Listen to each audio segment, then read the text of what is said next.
বিসমিল্লাহির রহমানির রহিম। দেশবাসী আসসালামু আলাইকুম। আমি আজকে এখানে এক মানববন্ধন অংশগ্রহণ করেছি।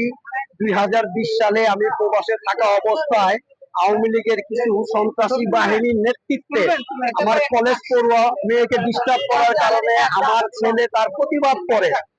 পরে সুযোগ সুবিধা বুঝে 2 বছর পরে আমার ছেলেকে তারা আঘাত করে দেশি অস্ত্রশস্ত্র নিয়ে। এতে 9 দিন মেডিকেল ভর্তি থাকা অবস্থায় আমার ছেলে মারা যায়।